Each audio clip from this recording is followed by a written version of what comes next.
Pessoa escreveu em 1925 um guia para os turistas que visitassem Lisboa que chamou What a Tourist Should See. O guia nunca foi publicado em vida do poeta. Foi descoberto no meio dos papéis do seu espólio em 1988, redigido em inglês, datado e assinado. Este filme é uma homenagem a Fernando Pessoa. O retrato atual da cidade onde nasceu, a sua cidade, é feito à luz de trechos escolhidos do guia que então escreveu e de excertos da poesia de Álvaro de Campos.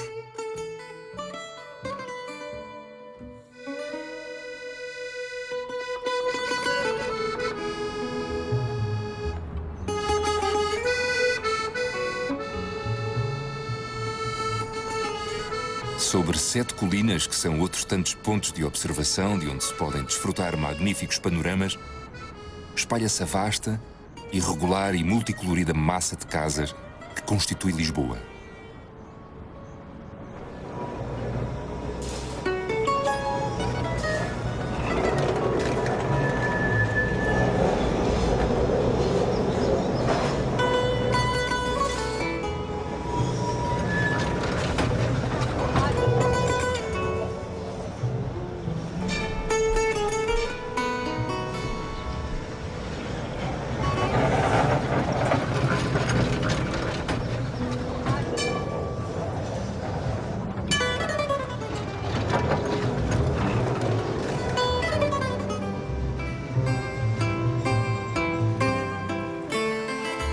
Para o viajante que chega por mar, Lisboa, vista assim de longe, ergue-se como uma bela visão de sonho, sobressaindo contra o azul vivo do céu, que o sol anima.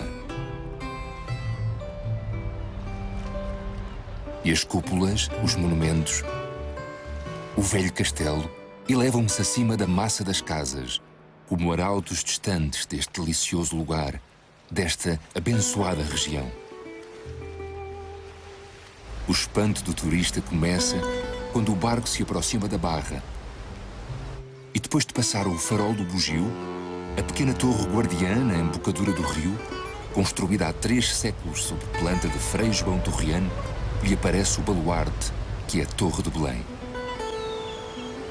É uma magnífica joia de pedra. É renda e da mais perfeita, que branqueia ao longe, dando imediatamente nas vistas a quem vem a bordo dos barcos que entram no rio.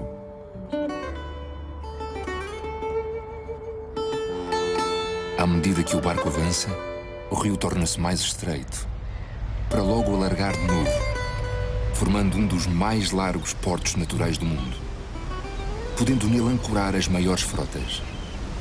Então, à esquerda, as massas de casas agrupam-se vivamente como cachos sobre as colinas. E aí temos Lisboa.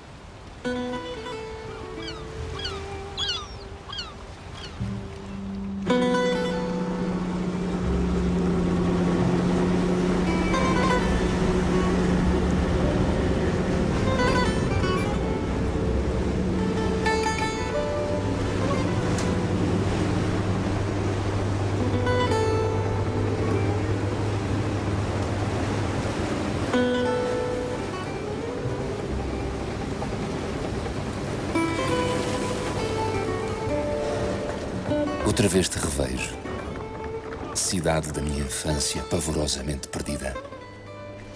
Cidade triste e alegre. Outra vez sonho aqui. Eu? Mas sou eu mesmo que aqui vivi e que voltei e que tornei a voltar e a voltar e que de novo tornei a voltar? Ou somos todos os eu que estive aqui ou estiveram? Uma série de contas entes ligados por um fio memória. Uma série de sonhos de mim, de alguém de fora de mim. Outra vez te revejo, com o coração mais longínquo, a alma menos minha. Outra vez te revejo, Lisboa e Tejo e tudo. Transeunte inútil de ti e de mim. Estrangeiro aqui, como em toda a parte.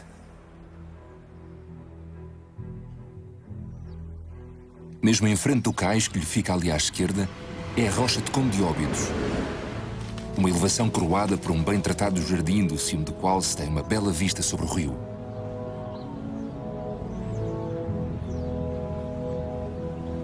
Seguindo ao longo da Rua 24 de Julho, passamos pelo Jardim de Santos. E logo a seguir, pelo Jardim da Praça de Dom Luís, onde está a estátua de bronze de um dos heróicos chefes das lutas liberais, o Marquês de Sá da Bandeira.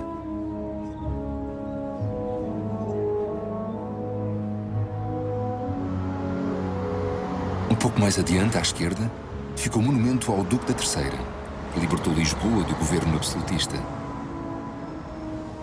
E à direita, uma pequena mas interessante estátua de mármore representando um marinheiro ao leme.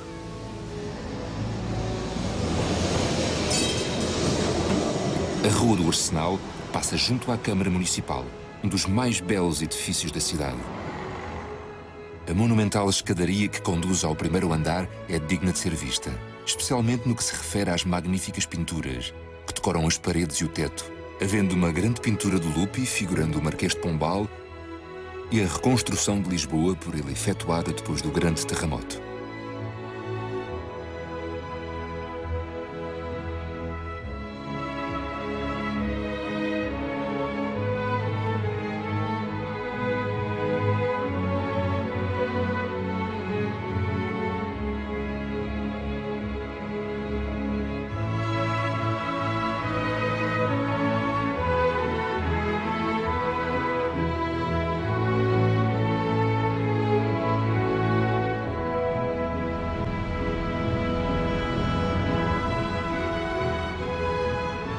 No meio do largo poderemos ver o Pelourinho, uma obra-prima do século XVIII com a forma de uma espiral, feita de um único bloco de pedra.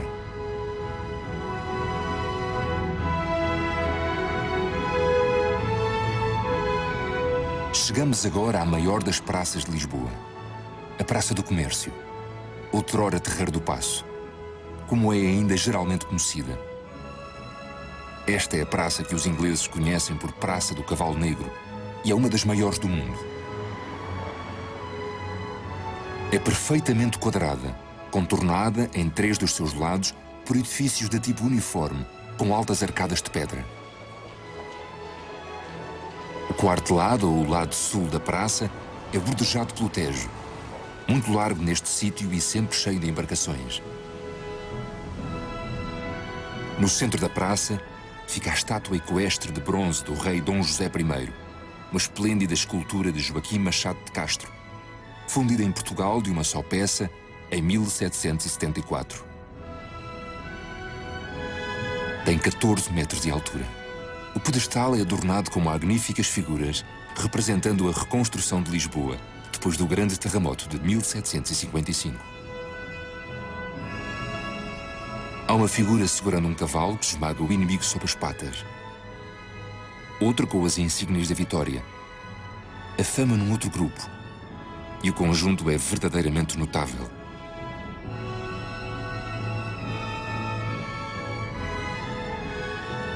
Do lado norte da praça, perpendiculares ao rio, esta é uma das vistas de Lisboa, que sempre suscita grande admiração aos turistas de todas as proveniências. O elevador deve-se a um engenheiro francês, Raoul Mesnier. É todo de ferro, mas é especialmente característico, leve e seguro. Tem 2 ascensores movidos a eletricidade.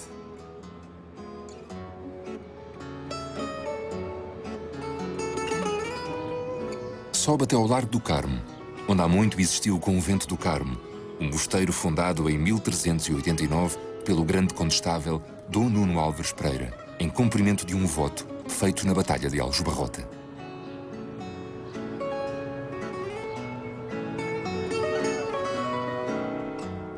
A igreja do Convento do Carmo era um edifício notável.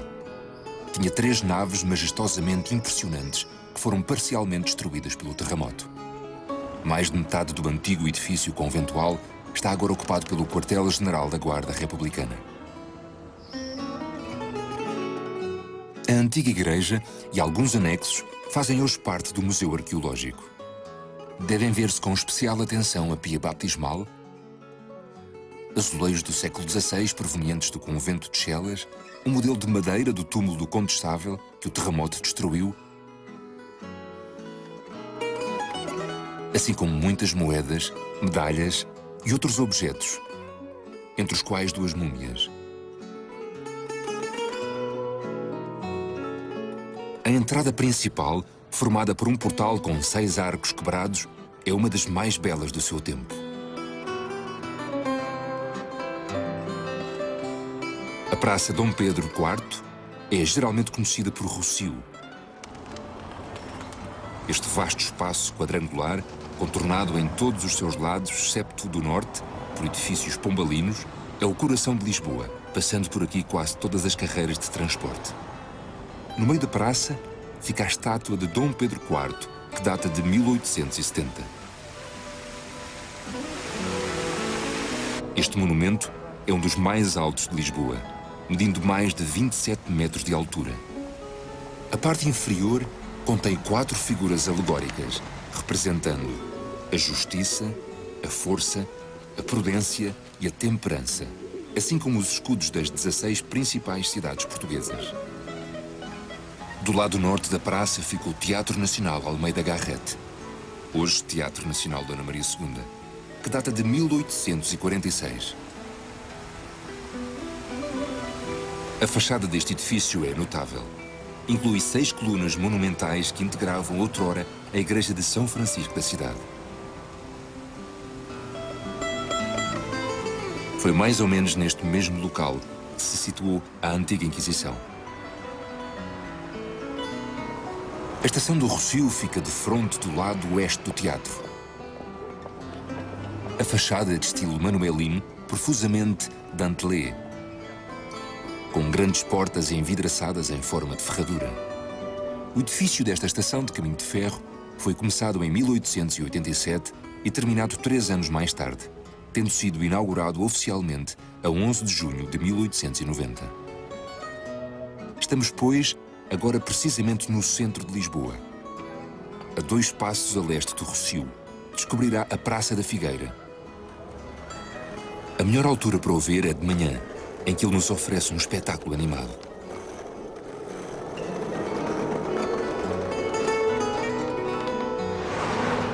No meio da Praça dos Restauradores encontraremos o monumento comemorativo da Guerra da Restauração, que ocorreu a seguir a 1640. O monumento, com base pedestal e obelisco, tem 30 metros de altura. Na sua parte inferior estão 2 figuras simbolizando os génios da vitória e da liberdade. O monumento ostenta também as datas das principais batalhas das campanhas que se seguiram à Revolução de 1640. Este obelisco foi erigido em 1886. Um pouco mais acima, à esquina da Calçada da Glória, está o antigo Palácio Foz, construído no século XVII.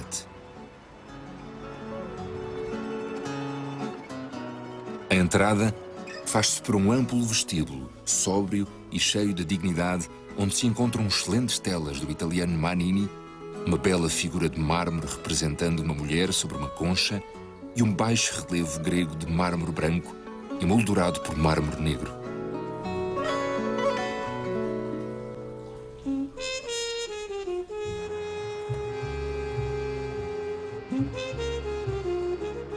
A Avenida da Liberdade, inaugurada em 1882, é a mais bela artéria de Lisboa.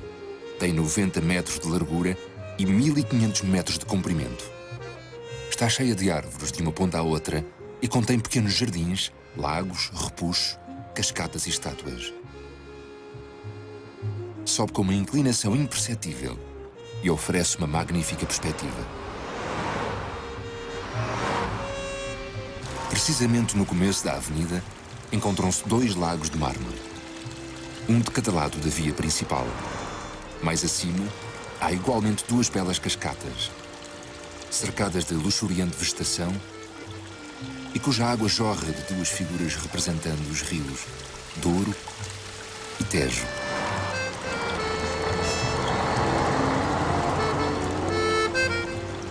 Do lado esquerdo, no sítio onde começa a Rua do Salitre, foi lançado em 9 de abril de 1923 a primeira pedra do monumento a ser erigido em memória dos que tombaram na Grande Guerra. A avenida termina na Praça Marquês de Pombal, também chamada Rotunda. Foi este o local escolhido para erigir o monumento ao grande estadista português. A primeira pedra foi lançada pelo rei Dom Luís em 8 de maio de 1882, no centenário da morte do Marquês. O próprio monumento, que está a ser erguido, irá ter 36 metros de altura, dominando 5 largas avenidas que convergem para este local.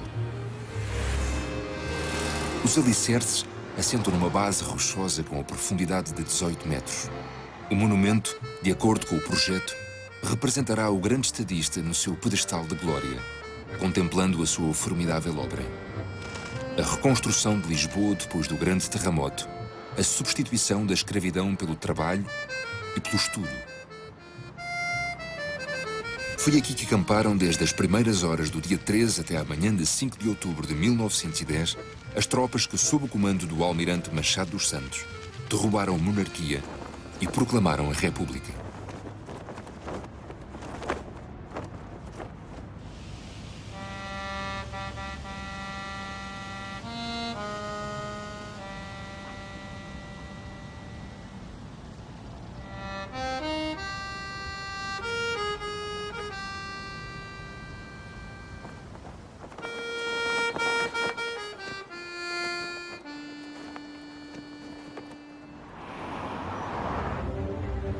Uma das avenidas que partem da Praça Marquês de Pombal é a Avenida Fontes Pereira de Melo, onde há belos palacetes e casas particulares, sendo a principal a do milionário Sotomayor.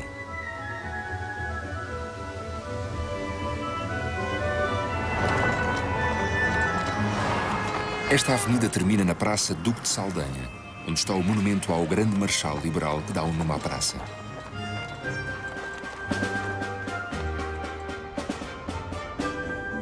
Subindo agora a Avenida da República, descobriremos à nossa direita a grande e arrojada Praça de Touros do Campo Pequeno, que data de 1892 e foi construída em tijolo no estilo árabe.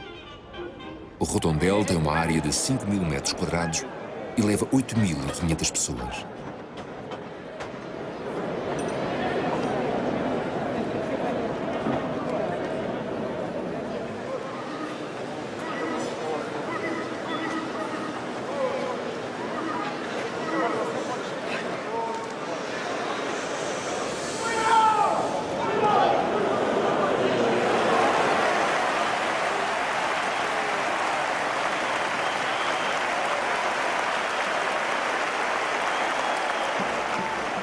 Mais para a frente, chegamos a um outro monumento.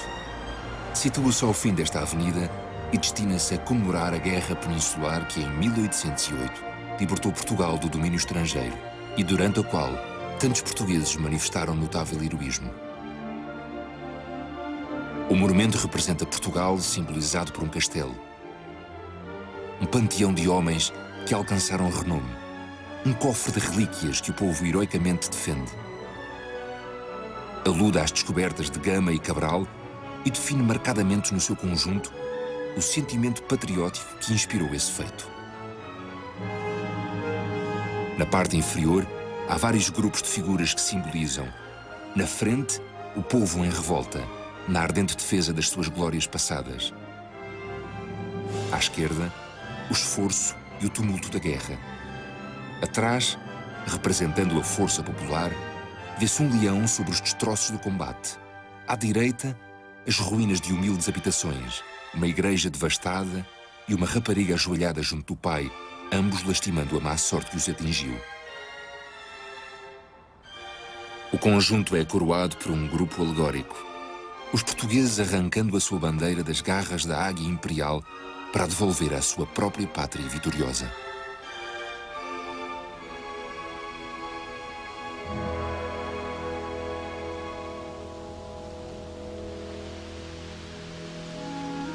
O Campo Grande, com mais de 1 quilómetro de extensão e cerca de 200 metros de largura total, era um campo de manobras militares há muito tempo atrás e foi a rainha Dona Maria I quem ordenou que ali se fizessem as primeiras plantações.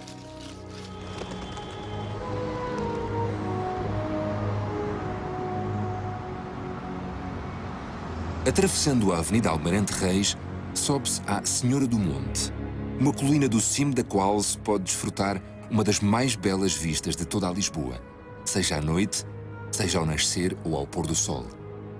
Do adro empedrado desta igreja do Monte da Graça, pode também desfrutar-se um magnífico panorama da cidade e do rio, quase tão belo como o que se desfruta da Senhora do Monte.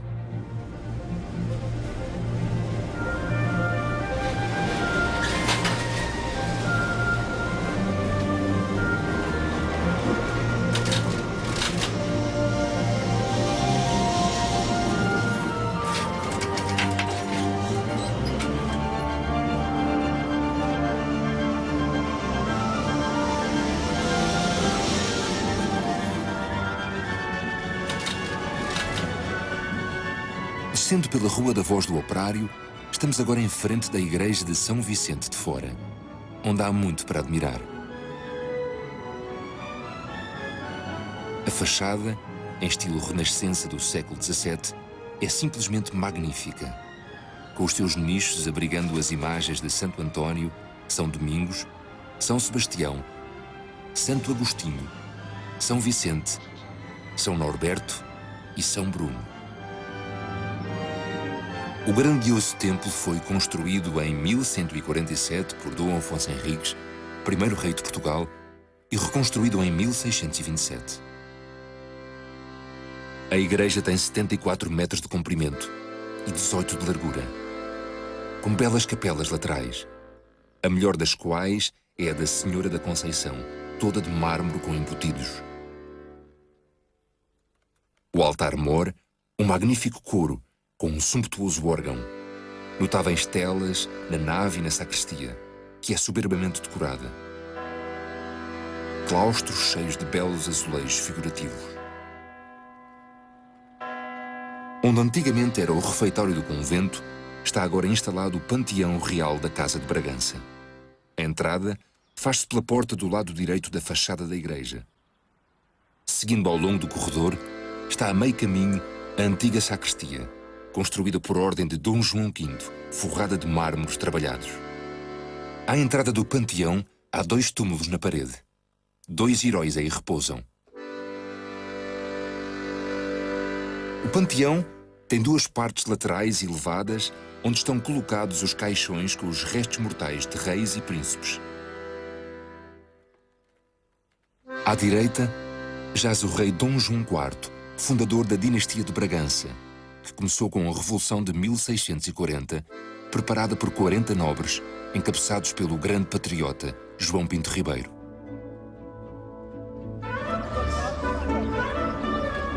Saindo do Largo de São Vicente pela esquerda e passando sob o arco lateral, chegamos a um vasto espaço, o Campo de Santa Clara, onde todas as terças e sábados se pode observar a Feira da Ladra.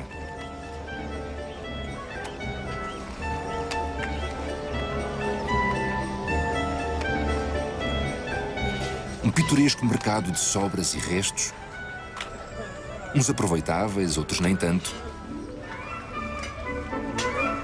uns novos, outros velhos, mas todos eles constituindo sem dúvida um negócio realmente proveitoso para os estranhos vendedores que nestes dias espalham os seus artigos ao longo dos passeios ao ar livre.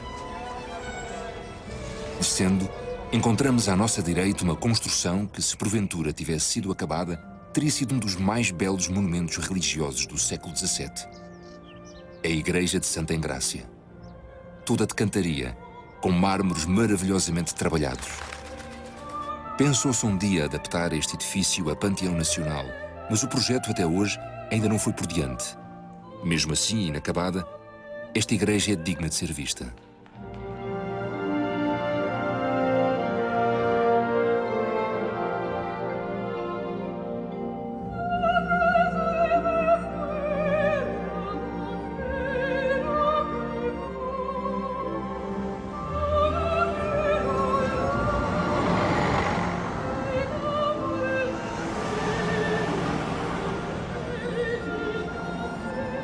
À esquerda podemos admirar a Igreja da Madre de Deus, cujo convento foi fundado em 1509 pela Rainha Dona Leonor.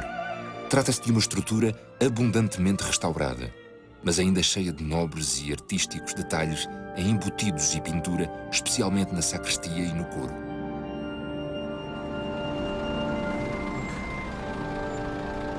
Andando para a direita, encontramos agora no largo que se passou a chamar do Museu de Artilharia.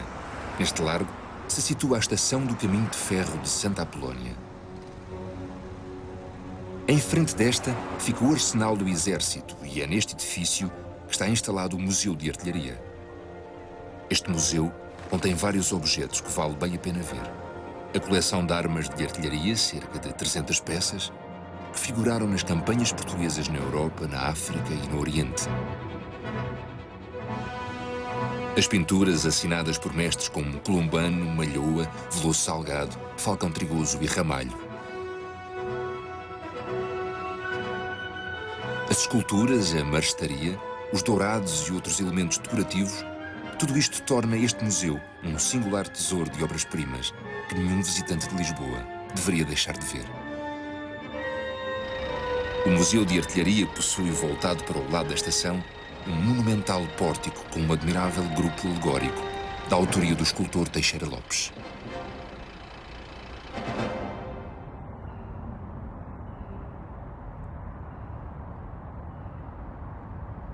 Alfama, o velho bairro de pescadores, ainda conserva uma grande parte do seu antigo aspecto.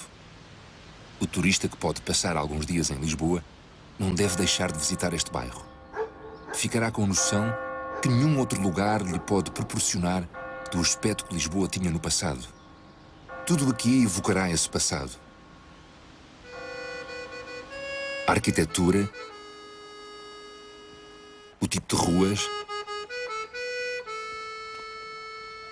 os arcos e as escadas.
Na Rua da Alfândega, à direita, fica a Casa dos Bicos.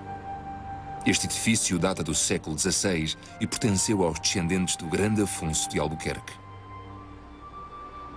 A fachada é toda de pedras pontiagudas e, por essa razão, costumavam chamar-lhe Casa dos Diamantes. É uma curiosidade arquitetónica que bem merece ser observada. Um pouco mais adiante, é a igreja chamada da Conceição Velha, cujo portal é em estilo manuelino, com delicados favores de pedra, podendo ver-se aí em meio relevo as figuras da Senhora da Misericórdia, do rei Dom Manuel I e de sua esposa Dona Leonor, fundadores da Misericórdia. Esta igreja foi construída em 1520 e, tendo sofrido com os abalos de terra, foi reconstruída após o último deles, o terremoto de 1755. É desconhecida a data da construção da Sé Patriarcal, que é a Catedral de Lisboa, ainda que se suponha datar de tempos muito anteriores à dominação árabe, ou pelo menos do reinado de Dom Afonso Henriques. Os vários terremotos que Lisboa sofreu deixaram as suas marcas neste templo, que tem sido várias vezes restaurado. Este templo foi cenário de vários acontecimentos que fizeram história, como por exemplo o levantamento popular de 1383, durante o qual o bispo Dom Martinho Anes foi atirado de uma das torres devido à sua parcialidade em relação à política de Dona Leonor Teles. No interior da Sé, não se devem ignorar as suas 3 naves, os arcos, os vitrais, a pia baptismal, onde se supõe ter sido batizado Santo António em 1195, a capela de Bartolomeu Joanes, o presépio de Machado de Castro e as várias pinturas que aí se podem ver.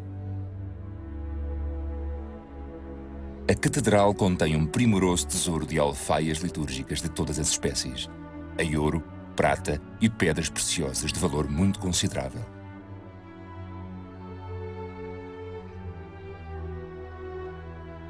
A custódia da Sé tem 90 centímetros de altura e é toda de ouro, com diamantes, esmeraldas, rubis e outras pedras preciosas, perfazendo o surpreendente total de 4.120.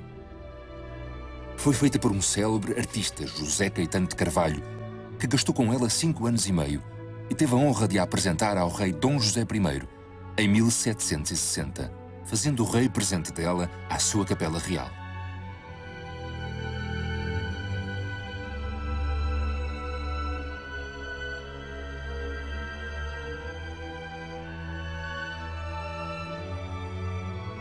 Uma outra peça igualmente notável é a chamada Cruz Filipina de esmaltes multicoloridos, oferecida por Filipe II de Espanha ao Convento de Cristo em Tomar em 1619.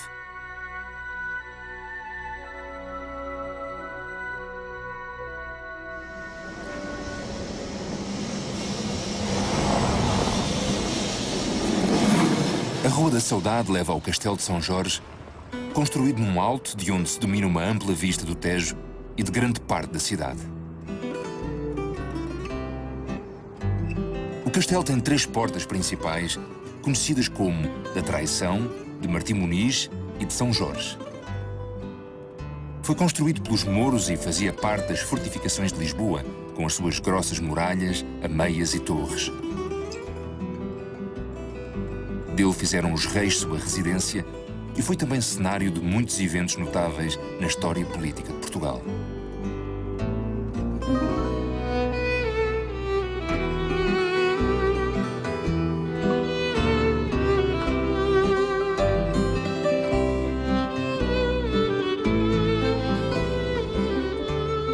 Lisboa com as suas casas de várias cores. Lisboa com as suas casas de várias cores. Lisboa com as suas casas de várias cores. Há força diferente, isto é monótono. Como há força de sentir, fico só a pensar. Se de noite deitado, mas desperto, na lucidez inútil de não poder dormir, quero imaginar qualquer coisa e surge sempre outra. Porque há sono. E porque há sono, um bocado de sonho. Quero alongar a vista com que imagino por grandes palmares fantásticos. Mas não vejo mais. Contra uma espécie de lado de dentro das pálpebras. Que Lisboa, com suas casas de várias cores.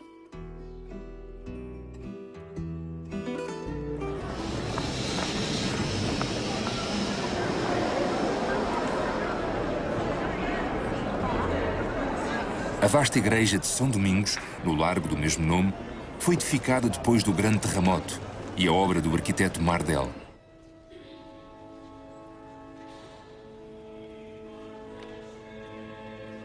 Aqui tiveram lugar as mais importantes cerimónias oficiais: casamentos e batizados reais, coroações e exéquias.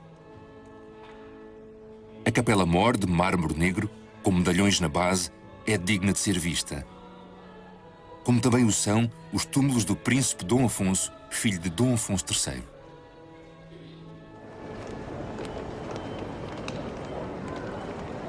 Subindo pela Rua do Carmo, pela Rua Garrett, mais conhecida como Chiado, não longe fica o Teatro de São Carlos, edificado em 1792 em homenagem à princesa Carlota Joaquina de Bourbon, inaugurado em 30 de junho de 1793 com a ópera de Cimarosa, La Ballerina Amante.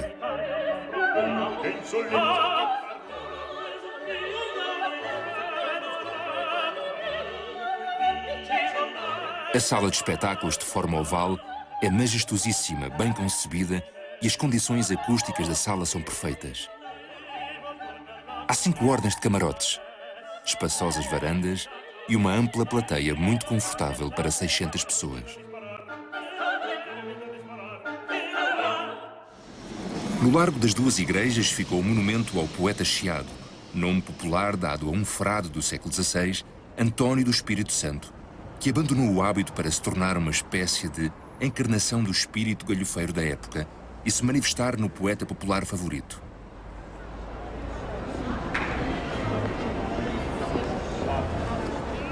Entramos agora na Praça Luís de Camões, no meio da qual se encontra o monumento ao grande poeta.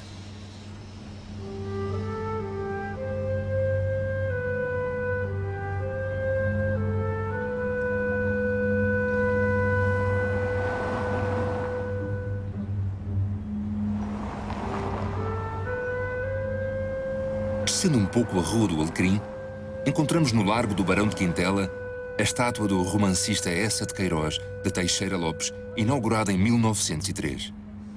A principal figura, de mármore, representa a verdade. Uma figura feminina, nua, com um corpo ligeiramente velado por um véu de gaze. Por detrás e em plano mais elevado, está o busto do romancista. Na base está gravada a frase do grande autor, na qual o escultor se inspirou. Sobre a nudez forte da verdade, o manto diáfano da fantasia.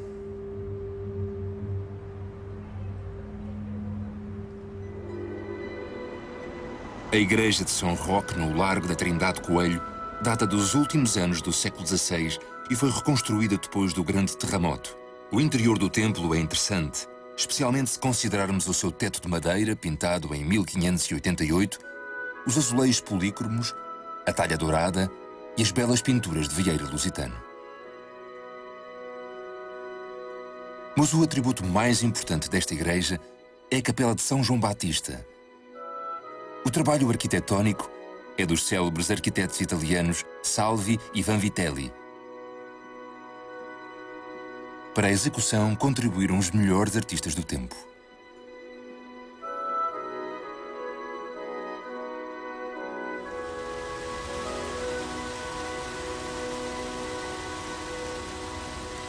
São Pedro de Alcântara. É um terraço de onde se obtém uma das mais belas vistas de grande parte da cidade. Daqui se podem ver várias colinas, da parte oriental de Lisboa. Penha de França, Graça, Senhora do Monte, Castelo, uma boa parte da Cidade Baixa e, encostado a ela, o rio largo e calmo. À noite, o panorama é igualmente extraordinário.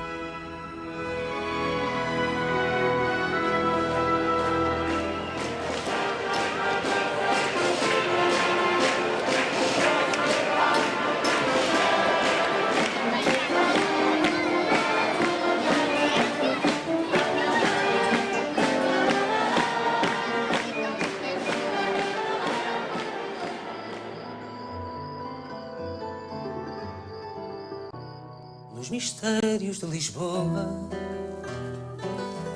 no teu corpo, nos teus olhos, uma aurora que desponta, brancas asas, brancas vozes, do chiado à madragoa.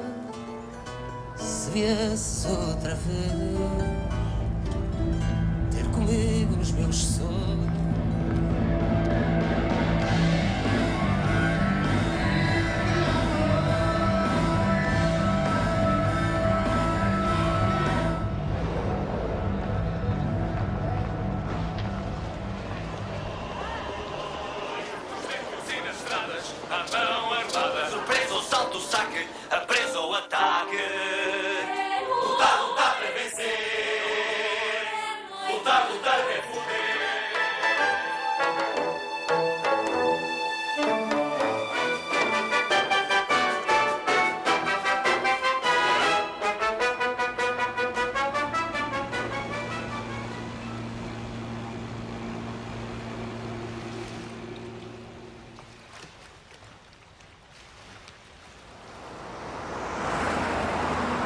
Subindo a rua Dom Pedro V, vemos logo a seguir um outro jardim na Praça Rio de Janeiro, hoje Praça do Príncipe Real, É um dos mais belos jardins de Lisboa devido ao seu cuidadoso plano.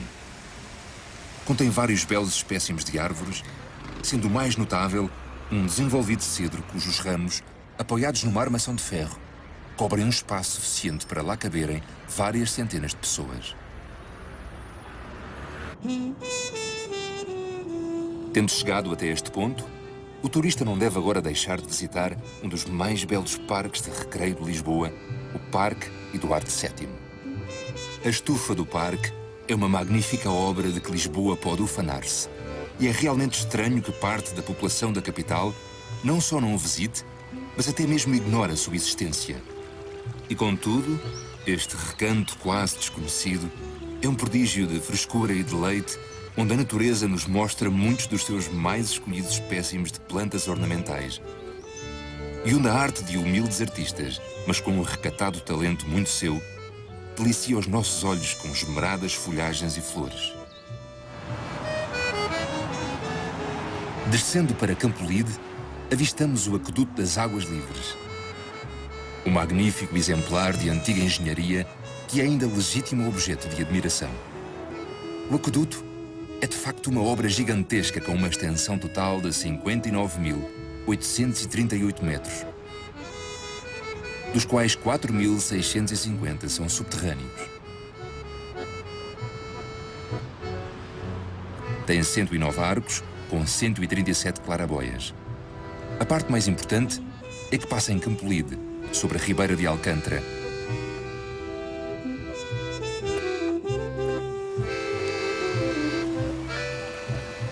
O Jardim da Estrela, que é um dos mais bem cultivados da capital, foi aberto em 1842. Tem vários exemplares de flora exótica, lagos, uma biblioteca ao ar livre, um coreto, divertimentos para crianças, um bufete e estátuas. Defronte da entrada principal do jardim fica a Basílica da Estrela, um templo majestoso, edificado por ordem da Rainha Dona Maria I e consagrado ao culto do coração de Jesus.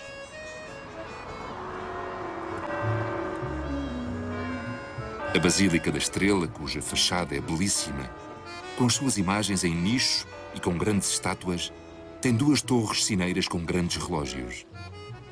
Cobrindo a igreja, há um vasto terraço de onde se pode desfrutar uma ampla vista da cidade. Mas o panorama realmente vasto não é o que se consegue daqui, mas sim o que se nos oferece do alto do Zimbório, que se ergue na extremidade posterior do terraço, por o qual se sobe por uma escada de pedra de 212 degraus. Da varanda que coroa o Zimbório, pode-se ver quase toda a parte moderna de Lisboa.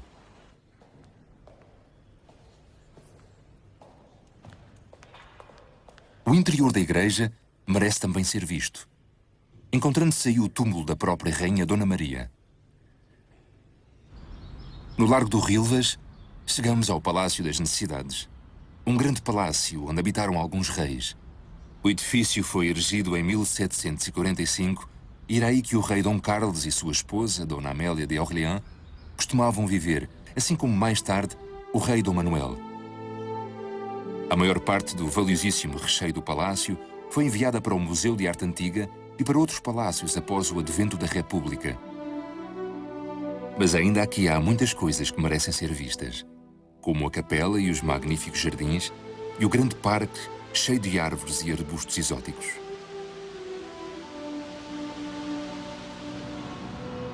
Subimos desta vez até ao Palácio da Ajuda, cuja fachada é muito ampla, mas muito sóbria. No átrio, há várias pequenas estátuas alegóricas da autoria de Machado de Castro, Joaquim José de Barros e outros.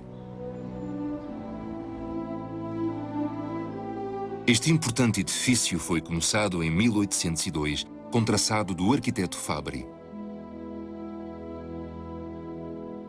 As obras demoraram muito tempo e, para dizer a verdade, nunca chegaram mesmo a terminar, tendo sido introduzidas várias alterações ao projeto original. No piso térreo é a biblioteca fundada pelo Marquês de Pombal, o grande historiador Alexandre Herculano e o célebre escritor Ramalho Ortigão foram dois dos seus mais notáveis bibliotecários. A biblioteca contém cerca de 24 mil volumes, incluindo muitos documentos históricos, pergaminhos, manuscritos religiosos e diplomáticos. Duas salas merecem especial atenção.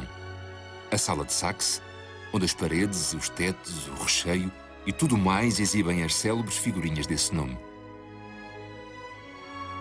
E a sala de mármore, onde tudo, paredes, pavimento e teto, é de mármore. Descendo a calçada da Ajuda, vemos à nossa direita o Jardim Botânico da Ajuda, que foi plantado por ordem do Marquês de Pombal. Ainda conserva árvores plantadas em 1811. Há uma árvore com 200 e tantos anos e um tufo com uma circunferência de 42 metros. Nele encontraremos muitos lagos e estátuas e bem cuidadas estufas. Seguindo até ao fim da Rua do Jardim Botânico, chegamos ao largo onde se encontra a Igreja da Memória, construída por ordem do rei Dom José I, em ação de graças por neste lugar ter escapado a uma conjura que visava assassiná-lo em 1758.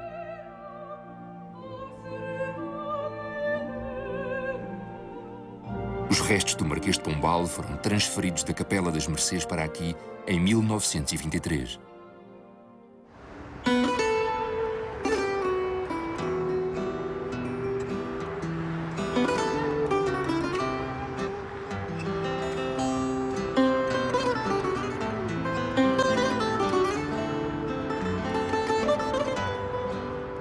O Mosteiro dos Jerónimos é uma obra-prima de pedra que todos os turistas visitam e nunca conseguem esquecer.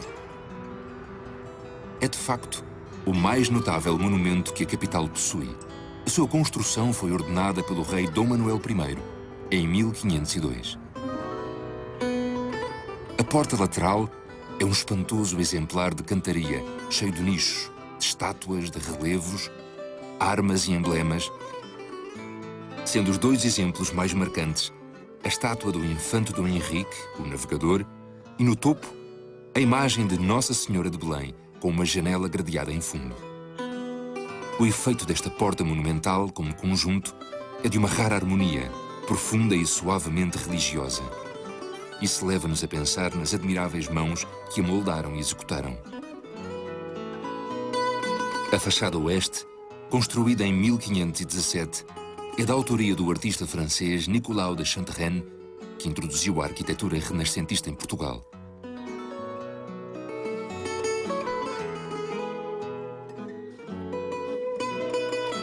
Há em todos os pormenores uma rara percepção da proporção e do efeito.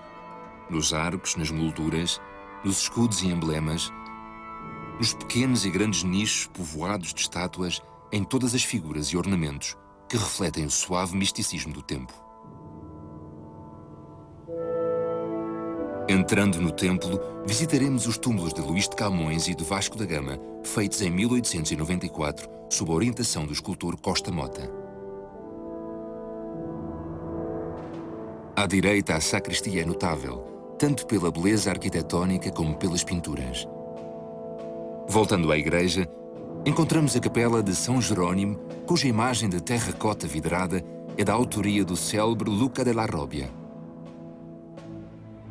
É acerca desta imagem que se conta a história, segundo a qual, encontrando-se Filipe II de Espanha em frente dela e notando a sua admirável expressão, teria exclamado: "Não me hablas, Jerónimo?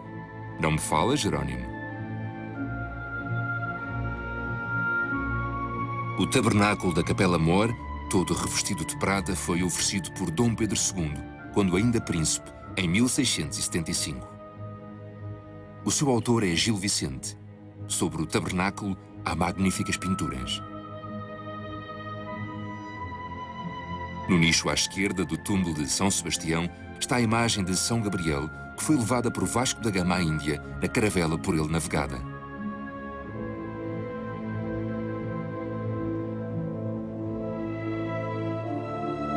A abóboda que se ergue sobre a cruz é uma obra admirável e contém os verdadeiros escudos de bronze que pertenceram às caravelas que foram à Índia e ao Brasil.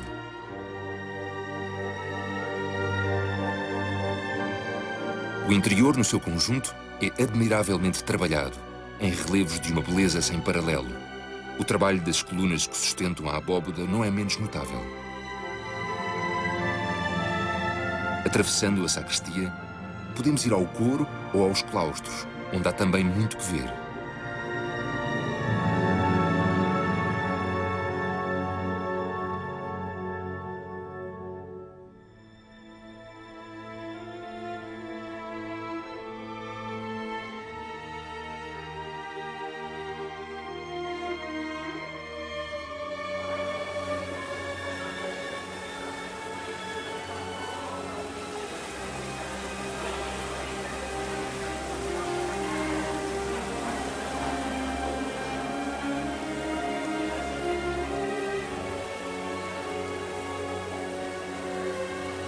Uma visita aos Jerónimos tem necessariamente de ser demorada para ser uma verdadeira visita.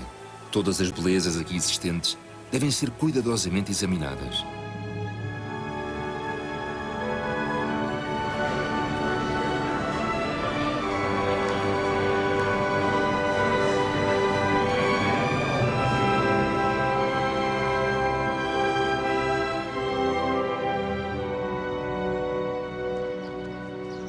A Torre de Belém é uma das mais expressivas recordações do poder militar e naval português.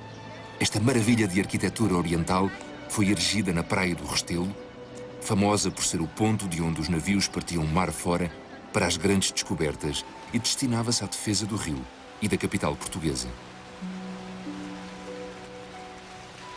Foi o rei Dom Manuel I que ordenou a sua construção dentro do rio com projeto do grande mestre da arquitetura rendilhada, Francisco de Arruda. Aqui estiveram presos alguns homens da mais alta nobreza do reino.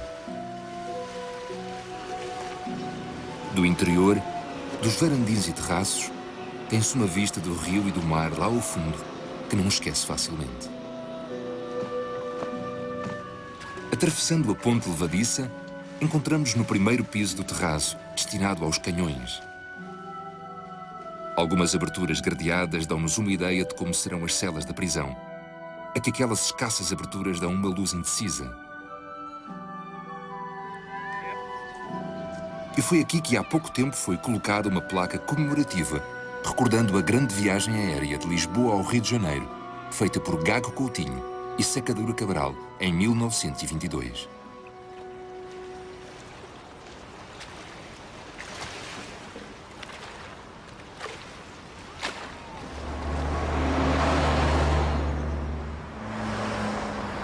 Encontramos na Praça Afonso de Albuquerque um amplo espaço com jardins, no meio do qual fica o monumento a essa grande figura histórica. O maior dos vice-reis da Índia e fundador do moderno imperialismo. Do lado esquerdo da Praça Afonso de Albuquerque fica o Palácio Real de Belém, agora residência oficial do Presidente da República.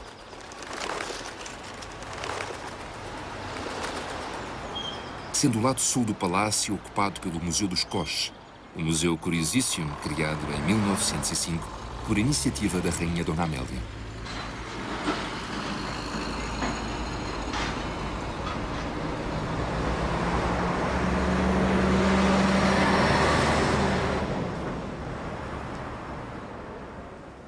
Contém 62 veículos artísticos, uniformes e librés da Casa Real, uniformes da tripulação dos iates reais, arreios, estribos, esporas, botões, estampas, retratos. O Museu de Arte Antiga, instalado no antigo Palácio das Janelas Verdes, que foi edificado no século XVII para o Conde de Alvor, várias vezes enriquecido por diversos legados e importantes aquisições, conseguiu ser um repositório de valiosas obras de arte.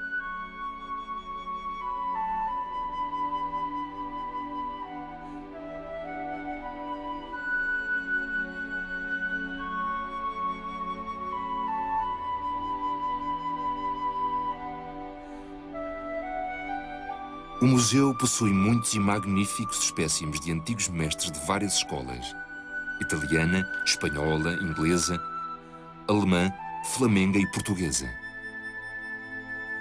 Se a coleção de pintura é excelente, a de cerâmica não é menos notável.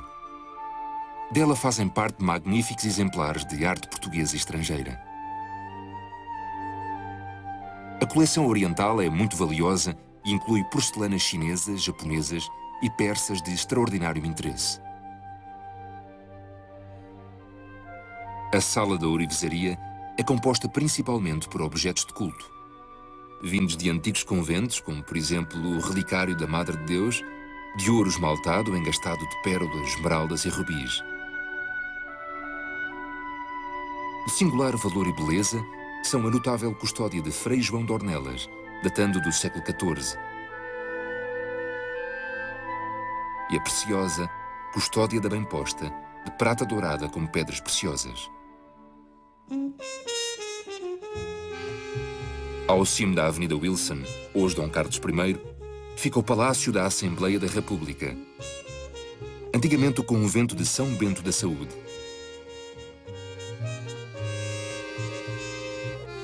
A Câmara dos Deputados, decorada pelo escultor Teixeira Lopes, é um vasto anfiteatro com uma cúpula de metal cheio de luz.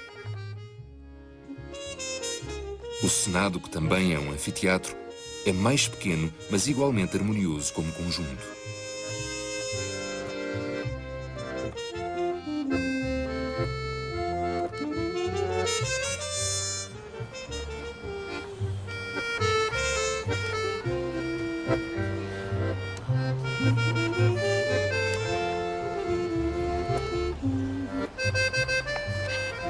Dirigimos-nos para o chamado Alto de Santa Catarina, de onde se domina um panorama do Tejo na sua maior largura, assim como dos campos da margem sul do rio.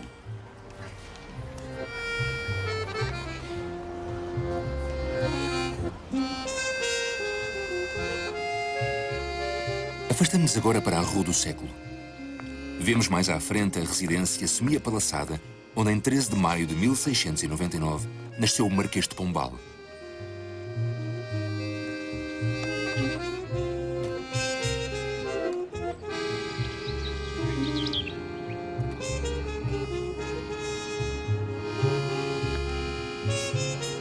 Voltando a esquina, chegamos à Academia das Ciências de Lisboa, de que a rua tomou o atual nome.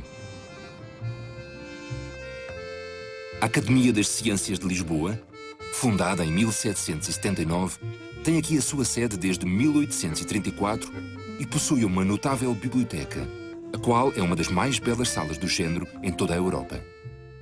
A biblioteca possui 116.000 volumes impressos, datando de 1500 em diante, 112 incunábulos e 1600 manuscritos. A biblioteca excede o espaço da grande sala a que nos referimos, ocupando ainda mais 12 divisões.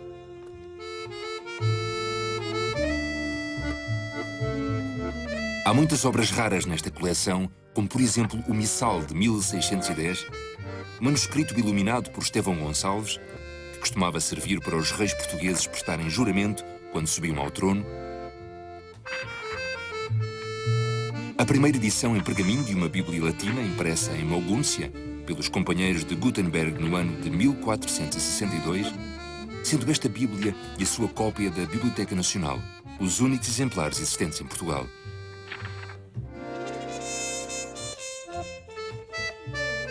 E uma cópia da primeira edição de Os Lusíadas de Camões de 1572.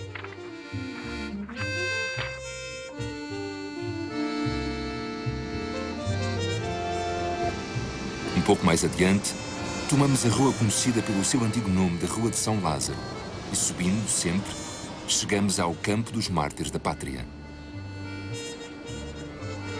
Um dos lados desta larga praça, onde existe um bem cuidado jardim, é ocupado pelo edifício da Faculdade de Medicina, em frente do qual se situa o monumento de Costa Mota, inaugurado em 1907, a um grande médico português, Sousa Martins.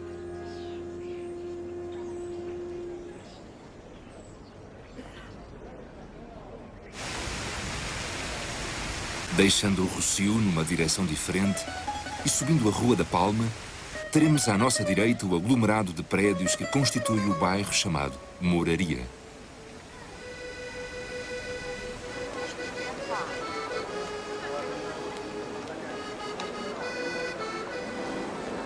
Um bairro popular, tal como Alfama, e tão peculiar e característico como ele.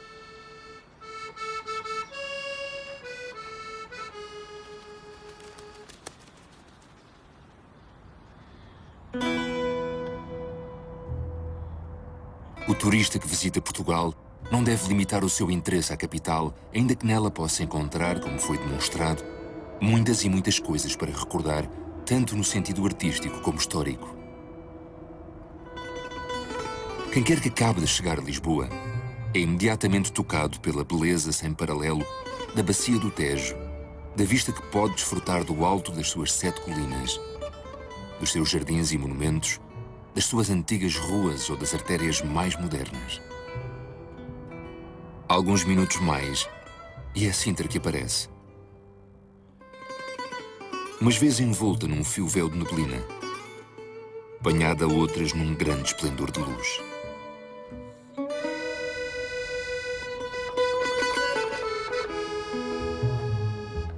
Ó céu azul, o mesmo da minha infância. Eterna verdade vazia e perfeita. Ó macio Tejo ancestral e mudo. Pequena verdade onde o céu se reflete.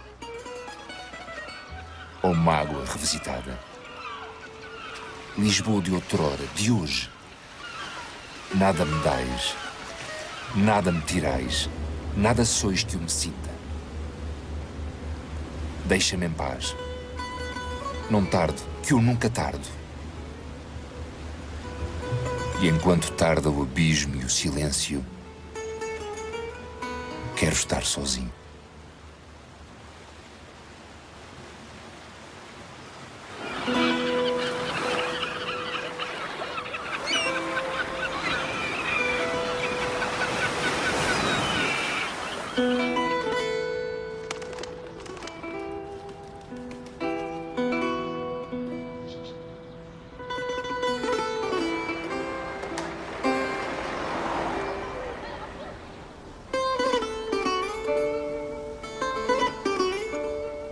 Fernando Pessoa morreu no Hospital de São Luís dos Franceses a 30 de novembro de 1935, no Bairro Alto, em Lisboa.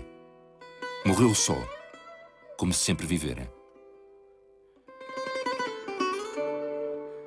Dá-me os meus óculos. Foram as suas últimas palavras.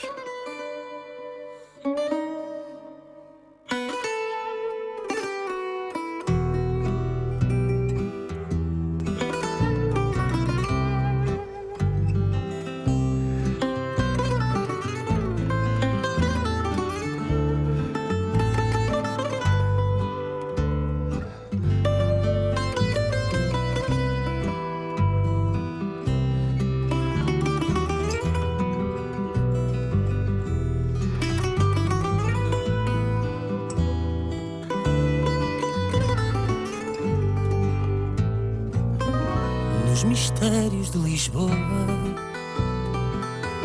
no teu corpo, nos teus olhos, uma aurora que desponta, brancas asas, brancas vozes, do chiado à madragoa. Se viesses outra vez ter comigo nos meus sonhos, pesadelo de brancura, meu mistério de Lisboa, sempre que se põe o sol. Se tu agora viesses, meu mistério de Lisboa, só a saudade que resta daquilo que fui outrora. Se tu agora viesses, meu mistério de Lisboa, só a saudade que resta do sentir da nossa pele. Sempre que chove em Monsanto, pelas ruas mais escuras, num coração que ficou tão gelado ao pé de ti, como sempre, como de antes, nossos antigos pecados, nossas sombras mais escuras, os mais escondidos recantos, como sempre, como antes, meu mistério de Lisboa. Se tu agora viesses, meu mistério de Lisboa, Só a saudade que resta daquilo que foi outrora. Se tu agora viesses, meu mistério de Lisboa, só a saudade que resta do sentir da nossa pele.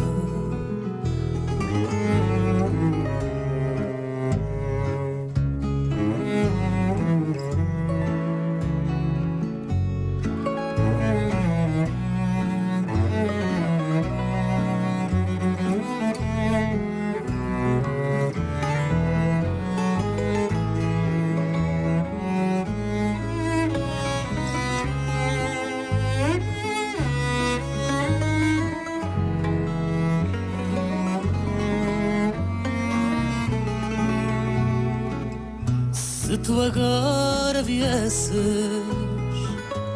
meu mistério de Lisboa,